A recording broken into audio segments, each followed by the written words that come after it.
तब तक तुम्हें कोई नहीं हरा सकता बच्चों, जब तक तुम खुद से न हार जाओ। दुनिया की तो बस यही है कोशिश कि तुम बस टूट जाओ। हम हैं टूटने वाले कहाँ, जब परिंदों में है दम कहाँ। हम भूल जाएंगे और ये तो हम होने देंगे नहीं, क्योंकि हमारे बच्चों में है दम इतना कि हर क्वेश्चन को करेगा तेजी से दुगना। क्या सॉल्यूशन है ना बच्चों। तो आप सभी लोगों का हमारे चैनल शिक्षक महोदय पे हार्दिक अभिनंदन है। तो आज फिर से हम लोग स्टार्ट करने जा रहे हैं बचे कुछ एग्जाम्पल ऑफ मिसलेनियस। कौन सा चैप्टर तो भैया, रिलेशन एंड फंक्शन। तो रिलेशन एंड फंक्शन का आज हम लोग एग्जाम्पल करने जा रहे हैं और फिर लास्ट में कुछ बातें डिस्कस करेंगे, लेकिन अभी नहीं, थोड़ा सेशन हो जाने के बाद, ठीक है। तो चलो बच्चों यहाँ देखिएगा क्या क्वेश्चन नंबर 20 क्या बोल रहा है कि लेट एफ इक्वल टू क्या 1,1 and 2,3 0,-1 -1, -3 be a linear function from z into z, then find f of x। तो कहने का मतलब क्या, आपको कोई एक f दे रखा है जिसका ऑर्डर पेयर है, आपको दे रखा है यहाँ पे 1,1 2,3 0,-1 और फिर इसके बाद -1, -3। आ रही बस में बच्चों। तो बी ए लीनियर फंक्शन। तो पहले बात तो हम लोग ये समझेंगे कि भाई ठीक है सर, आपने बता दिया f इक्वल टू क्या है, आपको दे दिया है कि ऑर्डर पेयर दे रखा हुआ है, और ऑर्डर पेयर में क्या है भाई आपको पता ही होगा यहाँ पे कि x जो होता है आपका x होता है और दूसरा आपका y एलिमेंट होता है। एक ऑर्डर पेयर में दो एलिमेंट रहते हैं x, y। आपको सीधी सी बात बताया है, आपको पता है मैंने। अब डिस्कस करते हैं क्या, लीनियर फंक्शन। तो लीनियर फंक्शन से पहले हम लोग क्या समझेंगे कि भाई लीनियर बोलते किसे हैं। तो सीधी से बात है बच्चों, 8 क्लास में पढ़ते आ रहे हो लीनियर, तो फिर लीनियर मतलब क्या है समझेंगे इसे। तो भाई देखो लीनियर का मतलब क्या कि इस केस को हम क्या नहीं बोल सकते 3x + 5, ये भी एक तरह का क्या है लीनियर क्या इक्वल टू 0, इसे क्या बोलेंगे लीनियर इक्वेशन बोलेंगे ना, लीनियर इक्वेशन। तो सर कैसे, तो पढ़ा है बच्चे 8 क्लास, फिर भी रिवाइज करा देता हूँ। क्यों लीनियर इक्वेशन क्यों बोलेंगे भाई, इसका x का पावर क्या है यहाँ पे 1 है। क्या है आपका पावर, देख लो x का पावर क्या है यहाँ पे 1 ही तो है, तो 1 है तो क्या हो जाएगा, सीधी सी बात है लीनियर इक्वेशन। अगर यहाँ पे 2 होता है पावर, सपोज x का पावर 2, तो क्या आप बोलते क्वाड्रेटिक इक्वेशन बोलते बच्चों। आ रही बस में यहाँ पे। तो यहाँ पे क्या है लीनियर इक्वेशन। अब बात कर रहा है यहाँ पे लीनियर फंक्शन। तो टेंशन लेने की क्या जरूरत है बच्चों, फंक्शन कब होता है जब हम लोग उसके अंदर f ऑफ x से दिखाते हैं, डिनोट करते हैं, तभी तो बनता है हमारा फंक्शन। तो इस इक्वेशन को हम कर देंगे क्या, इस जीरो को हटा के भाई साहब क्या करोगे, जोड़ दोगे क्या यहाँ पे f ऑफ x, लो बन गया फंक्शन किसका, इस लीनियर इक्वेशन का फंक्शन बन गया भाई। अरे मजेदार बात हो गई, थोड़ा क्लैप तो कर दिया करो यार, थोड़ा कमेंट कर दिया करो थोड़ा, ठीक है।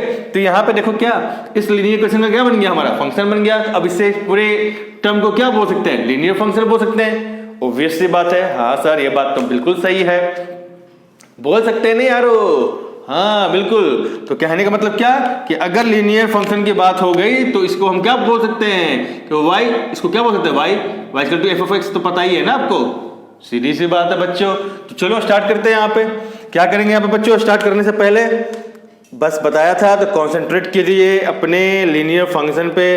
तो चलो बच्चों स्टार्ट करते हैं। y equal to f of x, पहले बताया है मैंने कि y किसके बराबर होता है, f ऑफ x के बराबर होता है, फंक्शन के बराबर। और फंक्शन क्या है हमारा, अब इसको क्या हम ऐसे लिख सकते हैं क्या, सॉरी यहाँ पे क्या mx + c, तो कंपेयर कर लो mx + c क्या है आपका, एक तरह का लीनियर फंक्शन हो गया। कैसे, फंक्शन तो है ही और लीनियर इक्वेशन है ये वाला है, देख लो कैसे। तो भाई इस 3 को हम क्या बोल सकते हैं, m बोल सकते हैं, क्योंकि ये वेरिएबल, ये कांस्टेंट हो गया आपका, और ये x क्या है वेरिएबल है, तो लो भाई हो गया। फिर प्लस क्या हो गया, ये भी क्या हो गया कांस्टेंट हो गया, तो ये 5 हो गया कांस्टेंट, और 3 क्या हो गया कोफिशिएंट हो गया किसका, तो x का। तो m क्या हो गया यहाँ पे, m equal to coefficient of x, ठीक है। और x तो वेरिएबल है पहले से ही पता है आपको, है ना। और 5 क्या हो गया आपका यहाँ पे कांस्टेंट हो गया बच्चों, है ना, कांस्टेंट हो गया ना यहाँ पे, आप सीधे सीधे देख रहे हैं। तो क्या इसको हम ऐसे नहीं लिख सकते, इस चीज को हम ऐसे नहीं लिख सकते, तो इस 5 को क्या लिख सकते हैं यहाँ पे, सी लिख दो भाई। सी क्या है, सी पे भी लिख सकते हैं कांस्टेंट को, c से रिप्लेस कर दो 5 को, तो हो गया c। तो हमारा क्या बन गया, एक तरह का इक्वेशन बन गया क्या, y equal to f of x equal to mx plus c। तो वेयर m इक्वल टू क्या, कोफिशिएंट ऑफ x, क्योंकि 3 क्या है, कोफिशिएंट ऑफ x है, प्लस 5 क्या है, कांस्टेंट है, तो c इक्वल टू कांस्टेंट लिख दिया मैंने। और इस पूरे टर्म को किससे डिनोट कर दिया भाई, फंक्शन f ऑफ x से। तो हो गया ना फंक्शन, लीनियर फंक्शन। तो क्या इसे हम अब नहीं बोल पाएंगे क्या, बताओ, इस टर्म के पूरे फंक्शन को अब हम लोग बोल सकते हैं क्या, लीनियर फंक्शन। ठीक है बच्चों, तो यहां तक आपको बात आ गई होगी समझ में। तो चलो अब बढ़ते हैं यहाँ पे लेके, क्या y लिखो या f ऑफ x लिखो, तो भाई y लेके बढ़ते हैं आगे। तो y इक्वल टू क्या हो गया, mx प्लस c। आगे पसंद में अब देखो, y बोलो या f ऑफ x बोलो, तो ये फंक्शन में आपको क्या है, ये ऑर्डर पेयर दे रखा हुआ है, ऑर्डर पेयर दे रखा है। और इस ऑर्डर पेयर में जो एलिमेंट है वो क्या है, एक x का वैल्यू है और एक y का वैल्यू है। आगे बस में बच्चों, f में क्या, x का वैल्यू और एक y का वैल्यू। तो चलो भाई, जहां जहां x है x का वैल्यू रख देते हैं, और जहां जहां y का वैल्यू है वहां y रख देंगे। तो कोई सभी के ऑर्डर पेयर उठा लेते हैं।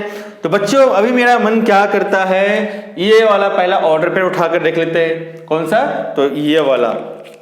तो अभी हम लोग ये वाला ऑर्डर पे रख लेते हैं। तो when x equal to 1 and y equal to 1, तो दोनों में क्या है, 1 1 है। तो चलो भाई स्टार्ट कर देते हैं यहाँ पे। तो y इक्वल टू क्या हो गया, 1 हो गया यहाँ पे बच्चों, m तो पता नहीं है और x का वैल्यू क्या हो गया, 1 है, तो 1 रख देंगे प्लस c। हाँ, c का वैल्यू भी नहीं पता, तो क्या लिखेंगे यहाँ पे, तो m plus c equal to 1 आ गया, m into 1 m plus c, और इधर तो 1 था ही। इसको क्या करेंगे, इक्वेशन फर्स्ट समझ लेंगे बच्चों। ओके, अब इधर से कोई भी उठा सकते हो, ये भी उठा लो चलेगा, लेकिन मैं क्या करता हूँ, ये वाला उठा लेता हूँ। क्यों, क्योंकि इसमें एक x का वैल्यू गायब है, 0 है तुम्हारा। तो अब हमको क्या हो जाएगा, इजी हो जाएगा हमें निकालने। कैसे, तो देख लो कि व्हेन, अभी मैं ये वाला उठा लेता हूँ ऑर्डर पेयर। आप चाहो तो ये भी उठा सकते हो या ये भी उठा सकते हो, आपकी मर्जी। अगर ये उठाओगे तो फिर दो दो इक्वेशन बनेंगे इसके तरीके से। यहाँ दो दो वेरिएबल है, तो दूसरा वाला भी क्या होगा, दूसरा वाला भी 2 वेरिएबल आएगा। ठीक है, वो भी करके दिखा देता हूँ, आप टेंशन मत लो, मुझे मालूम है आप लोग टेंशन में आ जाते हो। x equal to 0, y equal to क्या आ जाएगा, -1। तो सब्स्टिट्यूट करते हैं वैल्यू यहाँ पे। ठीक है, सब्स्टिट्यूट करोगे तो क्या आएगा यहाँ पे वैल्यू, तो रखो यहाँ पे इस वाले इक्वेशन में। तो यहाँ पे आ जाएगा क्या, -1 इक्वल टू m इंटू 0 क्या है, x का 0 हो गया, प्लस c क्या है हमें बच्चों, तो c पता नहीं है, मैं रख देंगे यहाँ पे। ये term -1 equal to 0 plus c plus 0 c, तो c का वैल्यू क्या आ गया बच्चों, -1 आ गया यहाँ पे हमारा। तो अब क्या करेंगे, इसको रख लेंगे यहाँ पे इक्वेशन सेकंड मान लेते हैं। अरे बस में, और इसको क्या करेंगे, a मान लो, इस इक्वेशन को a मान लेते हैं।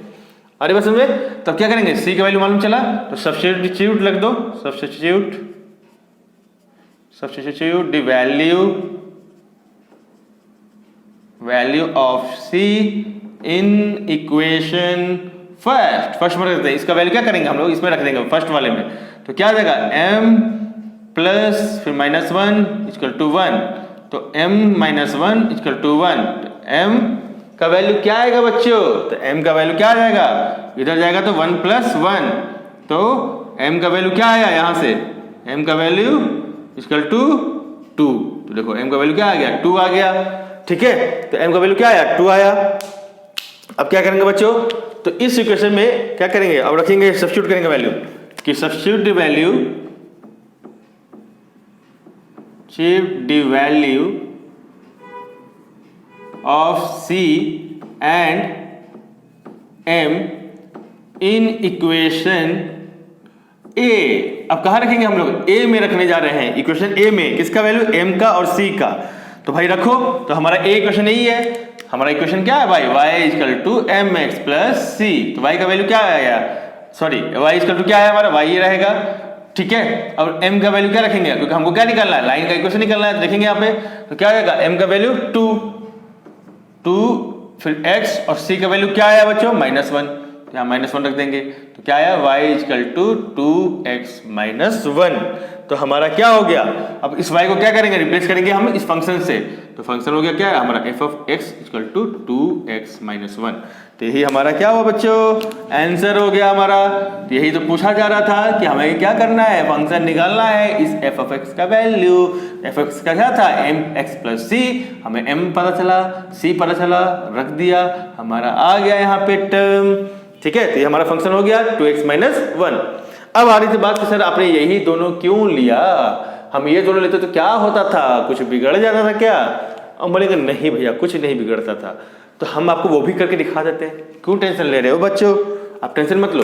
ठीक है, आपका आंसर खत्म हो गया, एफ ऑफ एक्स निकल गया आपका यहाँ पे। ठीक है, अब ये मैं क्या कर रहा हूँ, ये अलग से लेके चल रहा हूँ कहाँ, अगर मैंने ये और ये वैल्यू लिया रहता तो चेक करते हैं कि when x equal to 2 and y, क्योंकि क्या होगा मेरा x और ये हमारा y, तो x equal to 2, y equal to 3।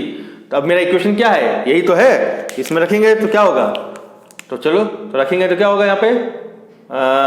यहाँ पे हो जाएगा 3, इसमें रखेंगे तो 3 हो जाएगा, फिर इक्वल टू m नहीं पता है, फिर x पता है 2 प्लस c, यहाँ पे क्या जाएगा 2m plus c equal to 3। ये हो गया फर्स्ट इक्वेशन मान लेते इसको। ठीक है, या मान लो थर्ड इक्वेशन मान लो इसको। ठीक है, अब क्या करेंगे, अब मैं इसको ले लेता हूं कि व्हेन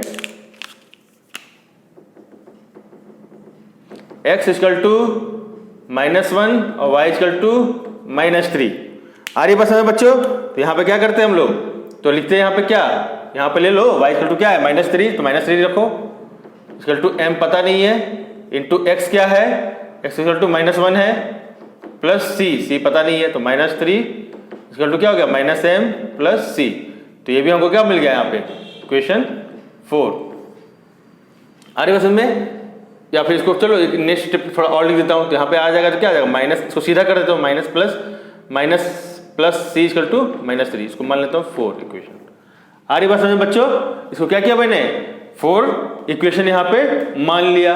ठीक है, अब आ जाते हैं यहाँ पे, अब इसको दोनों को सॉल्व करते तो क्या था 2m plus c equal to 3, यहाँ पे -m plus c equal to -3।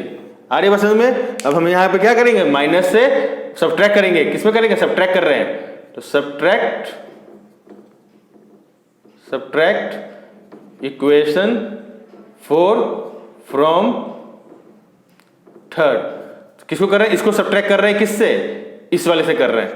ठीक है, सब्ट्रैक्ट कर रहे हैं, यहाँ पे तो क्या आएगा माइनस करेंगे तो माइनस प्लस, और ये माइनस प्लस माइनस, और ये माइनस प्लस, तो क्या हो जाएगा यहाँ पे, तो ये हो जाएगा 3m, ये कैंसिल, तो ये कितना हो जाएगा 3 + 3 6, m इक्वल टू 6/3, तो क्या आ जाएगा 2, m इक्वल टू 2। आगे बच्चों, अब इस 2 का वैल्यू क्या करेंगे हम लोग, कहाँ रखेंगे, हम इसमें रख देते हैं इक्वेशन 4 में। आप चाहो तो थर्ड में भी रख लो, या हम रख लेते हैं 4 में, आपकी मर्जी, थर्ड में रखो चाहे फोर्थ में रखो। तो क्या करेंगे, तो substitute the value of m in equation 4।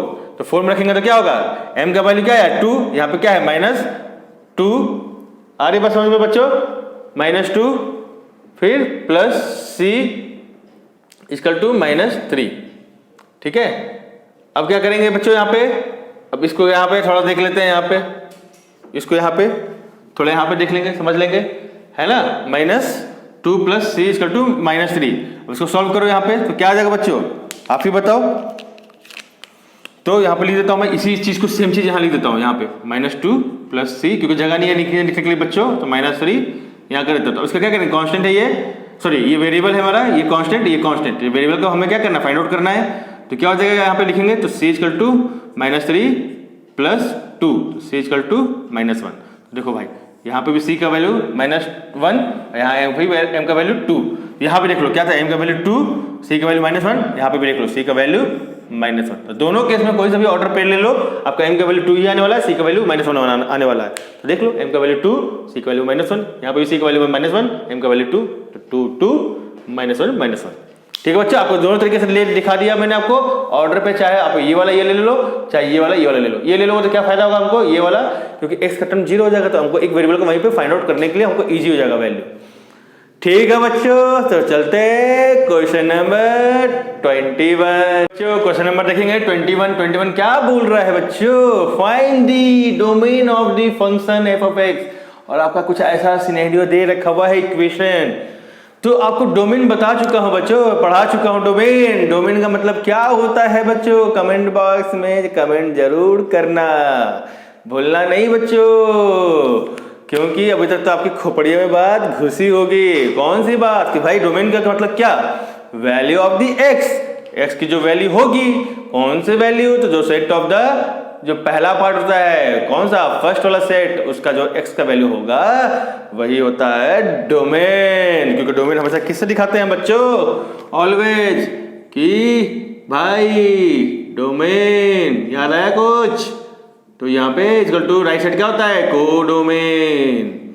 और ये डोमेन ऑलवेज क्या होता है, मतलब set the value of x, set the value of x. और इस इक्वेशन में हम लोग देखना चाहेंगे तो करेंगे कैसे बच्चों, सॉल्यूशन निकालेंगे। तो इसको क्या करेंगे, एफ ऑफ एक्स को क्या करेंगे बच्चों, वाई से पहले डिनोट कर देंगे, क्योंकि वाई इक्वल टू क्या बोलते हैं, एफ ऑफ एक्स। और एफ ऑफ एक्स तुम्हारा क्या दिया हुआ है बच्चों, x square plus 3x plus 5 divided by x square minus 5x plus 4। आई बात समझ बच्चों। और ये हमारा क्या है, आपको पता है ना बच्चों क्या है, ये हमारा है रैशनल नंबर। क्या है ये, रैशनल फंक्शन है, आपको बताया था रैशनल फंक्शन। और रैशनल फंक्शन में मतलब क्या हो जाता है, हमें बताना है इस रैशनल फंक्शन का डोमेन।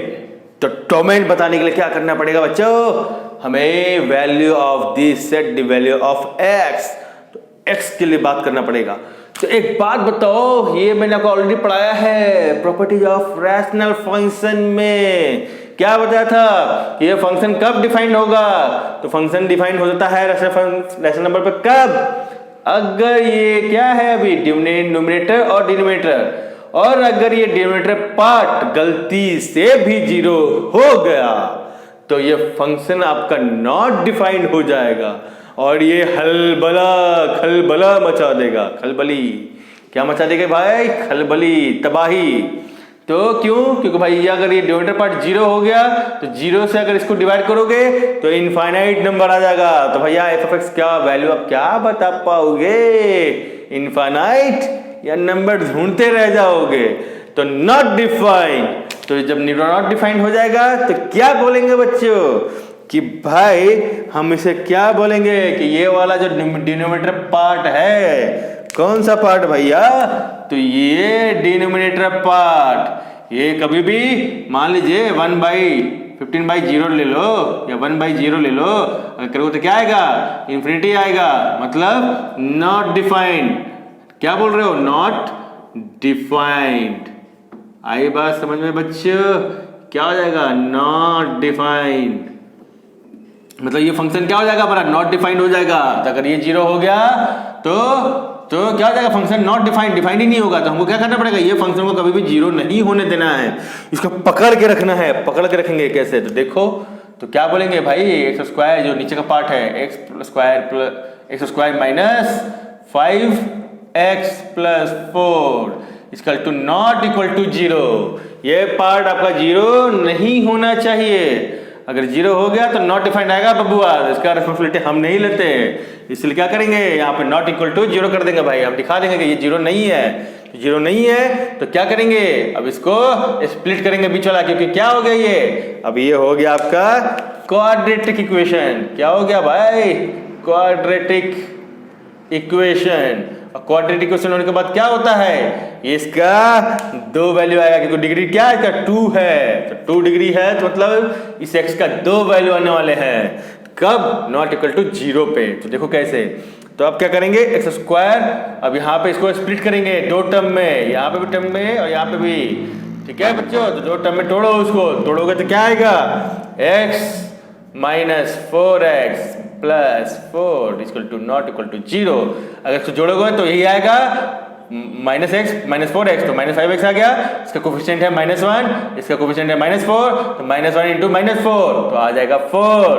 तो आपका आ गया ना यहाँ पे, तो कोई दिक्कत वाली बात नहीं है। अब कॉमन निकालो बच्चों, कॉमन तो कॉमन निकालेंगे तो x -1 -4 x -1 not equal to 0, तो x -1 x -4 equal to not equal to 0, तो x इक्वल टू यहाँ पे क्या आ जाएगा, एक बार ये 0 होगा, नॉट इक्वल टू के बार 0 होगा, और एक बार ये नॉट इक्वल टू के बराबर 0 होगा, नॉट इक्वल टू 0।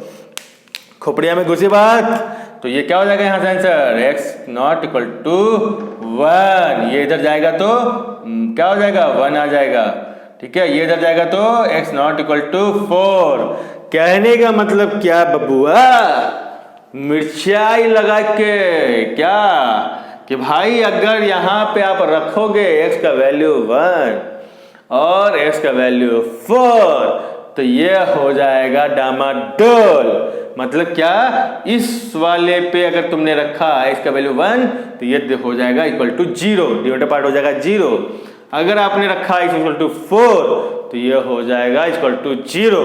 तो इसीलिए क्या बोल रहा है ये कि ये x इक्वल टू -1 के सॉरी x इक्वल टू 1 के बराबर नहीं होना चाहिए और x इक्वल टू 4 के बराबर भी नहीं होना चाहिए, क्योंकि यही दो ऐसा खतरा के खिलाड़ी हमको नजर आ रहा है, खतरों के खिलाड़ी, कि भाई यही 1 और 4 है जो इस डिनोमिनेटर पार्ट को 0 कर सकता है।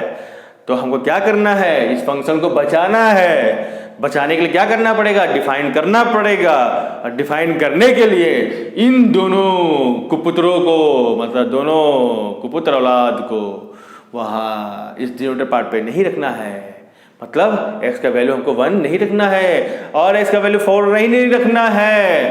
तो भैया क्या रखना है डोमेन के लिए, तो भैया इस 1 को छोड़ के और 4 को छोड़ के आप दुनिया का कोई सा भी रियल नंबर ले लो, वो चलेगा, वो आपको डिफाइन कर देगा इस f ऑफ x को, फंक्शन को डिफाइन कर देगा। लेकिन जहां आपने x = 1 और x = 4 रख दिया इस इक्वेशन में, तो भैया डिनोमिनेटर पार्ट हो जाएगा इक्वल टू 0, तो फंक्शन हो जाएगा नॉट डिफाइन। आई बात समझ में। तो इस तरीके से हम क्या बोल पाएंगे बच्चों कि डोमेन क्या हो पाएगा हमारा, तो डोमेन हम यही बोल सकेंगे कि भैया दुनिया का कोई सा भी रियल नंबर है ले लो, लेकिन इन दोनों कुपुत्रों को, इन दोनों कुपुत्र औलादों को नहीं लेना। तो 1,4 आई बात समझ में बबुआ। तो इस 1 और 4 को छोड़ देना और बाकी जो बचे हुए रियल नंबर को ले लेना और इस इक्वेशन फंक्शन में रख देना, और कोई ना कोई तो फंक्शन का वैल्यू हमको निकल के आ जाएगा। आई बात समझ में बच्चों, आई कैन अंडरस्टैंड कि आपको समझ में आ गया होगा बच्चों, ठीक है। तो क्या हो गया, डोमेन आपका r-1,4। तो ये दोनों को छोड़ के कोई सा भी रियल नंबर रख दो, आपका ये फंक्शन डिफाइन हो जाएगा चुटकी में, ठीक है बच्चों। करते हैं नेक्स्ट क्वेश्चन। बच्चों कैसे हो, क्वेश्चन नंबर 22 देखेंगे, यहां नहीं यहां क्वेश्चन नंबर 22 देखेंगे। क्या एग्जाम्पल क्या बोला है, function f is defined by f of x। Function क्या है भाई, f ऑफ x से डिफाइन किया जा रहा है, कैसा, तो 1 - x। तो कब होगा 1 - x, जब x < 0 है। 1 इज कब होगा, जब x = 0 है, याद रखिए है। x + 1 कब होगा, जब x > 0 है। आई बात में बच्चों। तो क्या हो जाएगा यहाँ पे, तो यहाँ पर 3 कंडीशन दे रखा हुआ है और ये फंक्शन डिफाइन हो रहा है इन तीनों कंडीशन के थ्रू। तो आपको मतलब समझ में आ रहा है कि जैसे जैसे हम यहाँ पे x का वैल्यू चेंज करेंगे वैसे वैसे f ऑफ x का वैल्यू भी चेंज होता जाएगा। अरे बात खोपड़िया में बात। तो अब यहाँ पे क्या, यहाँ भी x का वैल्यू चेंज करेंगे तो f ऑफ x का वैल्यू भी हो जाएगा चेंज। आई बात समझ बच्चों। तो देखेंगे अब यहाँ पे क्या कि भाई अब तो हमको समझ में आ गया कि भाई हमको तो अब क्या लेना है, ऐसा कुछ लेना पड़ेगा, ठीक है। क्या लेना पड़ेगा, तो देखेंगे कि यहाँ पे ये जो बोल रहा है कि x क्या होगा <0, x <0 और x ग्रेटर देन 0 या लेस देन 0 इक्वल टू पे 0। ठीक है, तो चलो पहले स्टार्ट करते हैं यहाँ पे। तो ये कुछ देखने से आपको ऐसा नहीं लग रहा है कि ये कुछ सिग्नम फंक्शन जैसा लग रहा है क्या? सिग्नम फंक्शन, और इस सिग्नम फंक्शन का मैंने ग्राफ ड्रॉ करवाया था और सिग्नम फंक्शन के बारे में प्रॉपर्टी में पूरा बताया था। तो जिन भाई साहब लोगों ने नहीं देखा होगा वो वीडियो, तो प्लीज मैं यहाँ पे आई बटन का लिंक डाल दूंगा, प्लीज प्लेलिस्ट में जाके ढूंढ के पहुंच जाइएगा कहाँ? सिग्नम फंक्शन की तरफ। तो चलिए यहाँ पे करते हैं सोल्यूशन इसका, और जैसा इसका ग्राफ हुआ रहेगा वहां सिग्नम फंक्शन में, देखिए वैसे ही यहाँ पे भी सिग्नम फंक्शन का ग्राफ आएगा। देखिए कैसे, तो देखेंगे यहाँ पे बच्चे कैसे। तो चलो देखते हैं यहाँ पे। अगर मैंने यहाँ पे क्या x का वैल्यू, पहले क्या बोल रहा है x का वैल्यू, चलो इस केस में लेके देखते हैं क्या होगा। x का वैल्यू मैंने ले लिया 0 से छोटा, 0 से छोटा मैंने क्या किया, ले लिया क्या, x का वैल्यू छोटा ले लिया, 0 से मैंने छोटा ले लिया। देखो मैंने जो छोटा है ना, अब रख के देखते हैं यहाँ पे तो क्या हो जाएगा, क्योंकि पता है आपको y इक्वल टू क्या होता है, f ऑफ x होता है, आपको मालूम है। तो क्या हम यहाँ पे लिख सकते हैं कि अब हम जब यहाँ पे x का वैल्यू -2 रखेंगे यहाँ पे तो क्या रिजल्ट देगा, f ऑफ x किसके बराबर होता है, y के बराबर। तो y इक्वल टू हम लिख सकते हैं यहाँ पे क्या, कि भाई यहाँ पे हम रखेंगे तो क्या आएगा 1 माइनस, यहाँ पे रखो इस केस में, क्योंकि ये कंडीशन कहाँ पे अप्लाई हो रही है, -2 छोटा है 0 से, तो इस वाले कंडीशन में ट्राई होगी। तो 1 माइनस और -2, तो 1 माइनस प्लस हो जाएगा 2 और ये हो जाएगा 3। और ये बस में बच्चों, तो यहाँ पे कहने का मतलब क्या देखेंगे बाद में। और x इक्वल टू अब ले लेते हैं -1। ठीक है बच्चों, तो ये भी -1 कहाँ है, इससे छोटा है, 0 से छोटा है, x का वैल्यू -1, तो यहाँ पे रखेंगे इसी कंडीशन में जाएगा। तो y इक्वल टू क्या हो जाएगा 1 माइनस -1, तो 1 प्लस 1 2। अब बात करते हैं x इक्वल टू 0। तो भैया x इक्वल टू 0 पे कौन सा कंडीशन था हमारा, 1 ही आ रहा था, तो 1 ही रख दो यहाँ पे। तो y इक्वल टू क्या हो जाएगा, y इक्वल टू क्या है f ऑफ x, तो 1 ही आ जाएगा यहाँ पे। फिर x इक्वल टू, अब क्या बोल रहे हैं बात, x equal to greater than 0, तो 0 से बड़ा वैल्यू ले लेता हूँ। तो भैया एक बार मैंने ले लिया 1, तो देख लेते हैं कि x इक्वल टू 1 पे क्या आता है। तो y इक्वल टू क्या हो जाएगा, अब मैंने क्या लिया है 1, x इक्वल टू 1, जो कि इस कंडीशन में आ रहा है कि भाई 1 जो है ग्रेटर देन 0 है, तो इसमें आएगा। तो क्या लिखेंगे 1 प्लस 1, तो आ जाएगा 2 बच्चा लोग, x इक्वल टू 2। अब रखेंगे y इक्वल टू क्या, तो देखो भाई फंक्शन क्या देगा, फंक्शन ये तो y है, और y इक्वल टू क्या रखेंगे, तो x इक्वल टू क्या रख रहे हैं 2 ग्रेटर देन 0, तो 2 ग्रेटर देन 0 होता है ना भैया।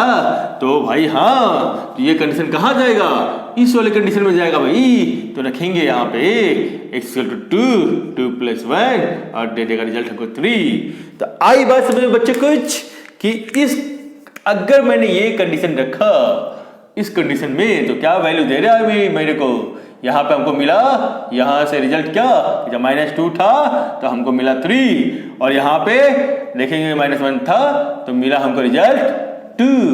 यहाँ पे माइनस जब था 0, x का वैल्यू 0, तो क्या मिला हमको y का वैल्यू 1। आई बात समझ में, x का वैल्यू हमको 1 था यहाँ पे 1, तो मिला y का वैल्यू हमको 2, और आपको यहाँ मिला क्या, x का वैल्यू था 2, तो y का वैल्यू हमको मिला 3। आई बात समझे बच्चों। तो अब ये हमें क्या ग्राफ की बात कर रहा था बच्चा लोग, क्या दिखाना है हमें, draw the graph of a function. तो ग्राफ दिखाने के लिए भैया तो हमको तो कोऑर्डिनेट चाहिए होता है, और कोऑर्डिनेट का मतलब क्या, x एंड y कोऑर्डिनेट। तो देखिए x एंड y कोऑर्डिनेट हमको मिल गया है बच्चों, आई बच्चों कोऑर्डिनेट मिल गया है। अब देखो ग्राफ बनाएंगे, प्लॉट करेंगे और उसको सारे डॉटेड पॉइंट को मिला देंगे, वही हो जाएगा हमारा सिग्नम फंक्शन का ग्राफ, मतलब फंक्शन का ग्राफ। तो चलो बच्चों यहाँ देखते हैं, तो यहाँ पे देखेंगे तो क्या आएगा, यहाँ पर सपोज हमने ग्राफ बना दिया है और ये देखो आ गया है यहाँ ग्राफ।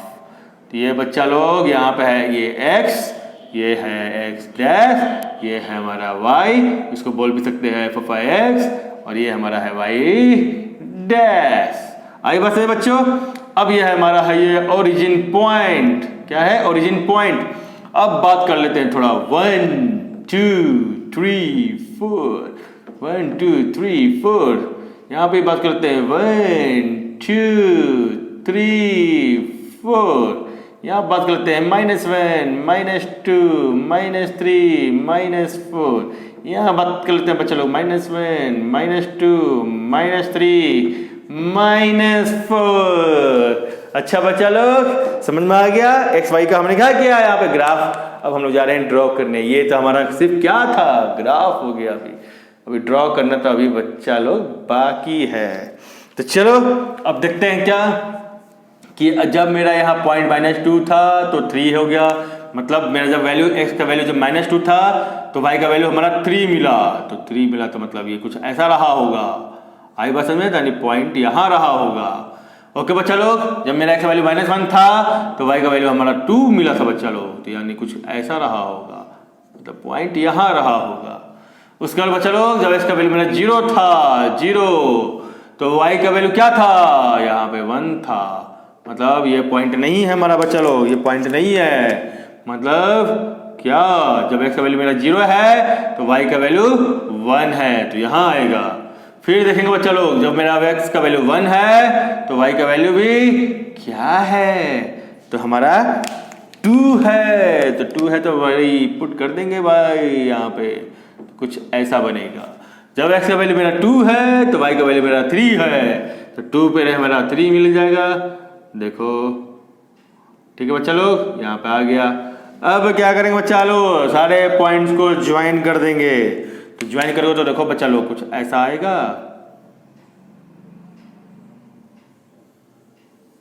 ठीक है, थोड़ा सा टेढ़ा मेढ़ा हो गया। स्ट्रेट मिलाइए आप लोग, क्या मिलाइए, स्ट्रेट मिलाइए अच्छे से इसको। जब स्ट्रेट मिलाओगे तो क्या होगा, सब अच्छा अच्छा होगा। क्या होगा, सभी अच्छा अच्छा होगा। और ये आपको सिग्नम का ग्राफ यहाँ पे ड्रॉ हो गया है बच्चा लोग। तो जब मैं प्रॉपर्टी पढ़ाया था सिग्नम फंक्शन का, रैशनल फंक्शन का, सभी का, तो देखो ये सिग्नम फंक्शन का जो वहां भी ग्राफ कुछ ऐसा ही बना होगा। ऊपर की साइड देखो बन गया सिग्नम फंक्शन का ग्राफ। तो भाई ऑलमोस्ट क्या पूरे के पूरे तरीके से बोल सकते हैं कि आपका रियल फंक्शन का सारा चैप्टर पूरा खत्म हो चुका है बच्चे लोग। सारा एग्जाम्पल करा दिया आपका, चाहे वो एक्सरसाइज का हो, ठीक है, या फिर पूरे मिसलेनियस का हो एग्जाम्पल, या फिर पूरे के पूरे तरीके से एक्सरसाइज कराया हो उसका सॉल्यूशन, और चाहे मिसलेनियस का एक्सरसाइज का सॉल्यूशन हो। सभी चीजें हम लोगों ने देख लिया है। किसके साथ, तो विद कॉन्सेप्ट के साथ बच्चों। किसे देखा हम लोगों ने, विथ कॉन्सेप्ट के साथ। तो उम्मीद करता हूं कि आपको ये वीडियो बहुत अच्छी लगी होगी। अगर आपको ये वीडियो अच्छी लगी तो प्लीज भाई लोग थोड़ा सब्सक्राइब कर दिया करो, थोड़ा बेल आइकन प्रेस कर दिया करो, क्योंकि बेल आइकन प्रेस करने से क्या होगा, ऐसा ही इंटरेस्टिंग वीडियो आपको इतना मिलते रहेंगे बच्चों। और जब मिलते रहेंगे तो ऐसे ही लुफ्ट आप उठाते रहेंगे और क्लास में आप टॉप करते रहेंगे, क्योंकि टॉप करना सबका हक है। तो ठीक है बच्चों, वैसे भी सब्सक्राइब करने पे किसी को पैसा लगने वाला नहीं है, तो प्लीज आज ही करें सब्सक्राइब, घंटा बेल बजा दे। तब तक के लिए हम मिलेंगे अब कब, नेक्स्ट चैप्टर में मिलेंगे अब आपको हम। तब तक के लिए गुड बाय। ठीक है बच्चों।